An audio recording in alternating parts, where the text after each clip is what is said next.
Hello friends, this is Bob from Sunshine Vagabonds, and I wanted to share with you a couple of tips if you happen to get lucky enough to go to the Masters for a practice round like I did last year. So there are a few things I wasn't sure of and we kind of winged when we got there. So hopefully these tips will make it a little more smooth for you, but I'll tell you, I still had an amazing time. If you're lucky enough to do that, go for sure. I had a friend from New Jersey, had an extra ticket. Him and my brother invited me up and I loved every minute of it. First thing is, get there as early as you can. Gates open at 7, right? The parking lot opens before that. I had tried to shoot for the parking lot by 6:30 or 6:45. We parked in the north lot, which was humongous and free. So you'll notice while you're there, the people that run Augusta and run the Masters tournament do a lot of nice things for their patrons. One of them is provide a huge, massive parking lot for free. After you get through the parking lot, you'll walk through a couple paths up towards the clubhouse area. It's beautiful. The walk is, there's beautiful plants everywhere, and you'll start interfacing with some of their employees. They're super friendly. Say hi to them, talk to them. Some of them will tell you what they've done and how they volunteered there. It's pretty interesting. But then once you get in the gates, first thing you should do is buy a chair. So they sell specific Masters chairs. They're armless and they're a little more compact. But the cool thing is, if you have a Masters chair, you can drop it anywhere on the course, set it up at a hole where you want to come back and watch it later in the day, and no one's going to mess with it. You come back, like 16 is a great place to drop your chair, or 13. You put it there early in the day, come back when you want to rest for a couple of hours, and you go walk some more, and you come back later for a few hours. Now, somebody might be sitting in your chair while you're gone, but that's the way they do it there. You just tap the person on the shoulder, and they'll flip back out and let you have your seat back. And the same thing works for you. If you have left your chair on 13 and you're at 18 and you want to sit down for a while, you see an empty chair, sit down for a while, until the owner of that chair comes by and asks you to give it back to them. It's a pretty sweet deal, and I think it's awesome the way that everybody works together and shares their chairs that way. So do that early in your round. The next thing to think about is, what's your passion level for Augusta and your fitness level? So walking Augusta takes a lot of energy. It's a hilly course. The holes are long, as you've seen, if you see it on TV. So have a plan ahead of time. Do you want to see all 18 holes like we do? Well, if you do, be prepared for a lot of walking, right? You're going to be going up and down the hill. It's pretty strenuous, but we're all passionate about Augusta. We wanted to see every hole, and we did do it that way. It takes a little while. In our case, we went from 1 to 5, and then from 5, we grabbed breakfast and we stuck over to 16, which is close by, and we watched 16 for a while, checked out all of the beautiful holes back there in Amen Corner before all the golfers got there, which was pretty cool.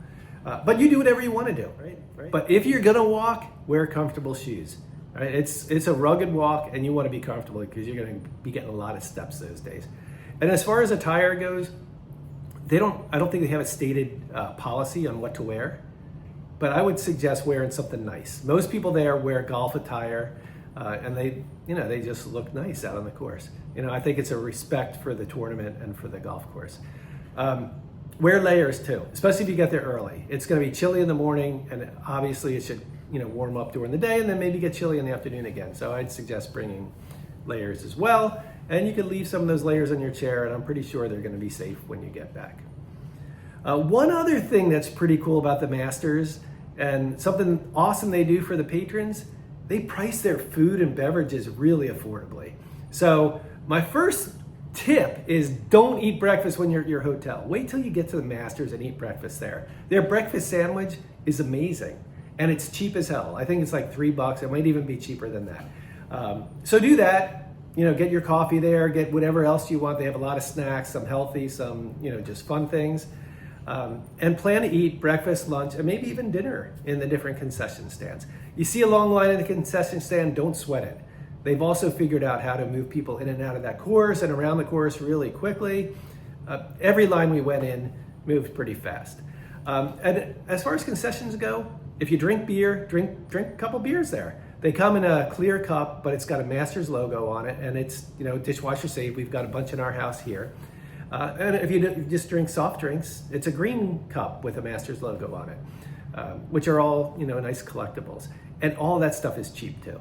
So don't hesitate and plan on drinking and eating everything you want there. You're not going to find it cheaper anywhere else, and the quality is absurdly good. And their sweet tea is awesome, so make sure you try their sweet tea. When you first walk in, you'll see a board with basically the pairings for the day, telling you what time folks are going out. Grab that, it'll help you plan where you're going. We just happened to walk into hole number 1 at 8 o'clock, and Tiger Woods was playing there with Fred Couples and Justin Thomas. So we spent the first couple holes hanging out with Tiger and friends, which was just awesome. You see them in a different setting because it's a practice round. And be prepared in a practice round. They don't play like a normal golf course. They get sort of play normal up to the green, and then at the green they spend a ton of time. They'll chip from 4 or 5 different locations. They'll putt to 4 or 5 different spots on the green. It's pretty neat watching them prepare, but it's not like watching a typical round of golf. Right? And then probably the most important thing, on a practice round, you can bring a digital camera with you. So you can take pictures. We had pictures of Tiger while he was out there, pretty close up to him. And you can take pictures of the amazing golf holes, especially the ones around Amen Corner. They're just beautiful, and the fact that you can bring a digital camera is really an awesome treat. You can only do that on practice days, Monday, Tuesday, Wednesday. During the tournament, it's not allowed. And they never allow you to bring a phone onto the grounds. So don't try to sneak it in. If you're caught with a phone, they're going to kick you out, right? So don't even try it. But if you got a digital camera, even if you don't, buy one, borrow one, and bring it. Pretty neat way to get some memories. Now, if you don't have your own camera, or you just want a cool photo op, they have one at Founders Circle, which is right off of Magnolia Lane, where they have a professional taking photographs for you and then sending you a copy. It is definitely worth doing, but check the times. I had checked on Monday, the time was 9 to 5. I assumed I had till 9 to 5 to do it myself. On the Tuesday, it ended at 1 o'clock on Tuesday. So we missed our chance for that. Luckily enough, we had our own camera, and we took some decent pictures with that. All right, and then the last thing I'll tell you is souvenir shopping, right? A lot of people, as soon as they walk in, they go in there through the humongous gift shops, and they do all their souvenir shopping.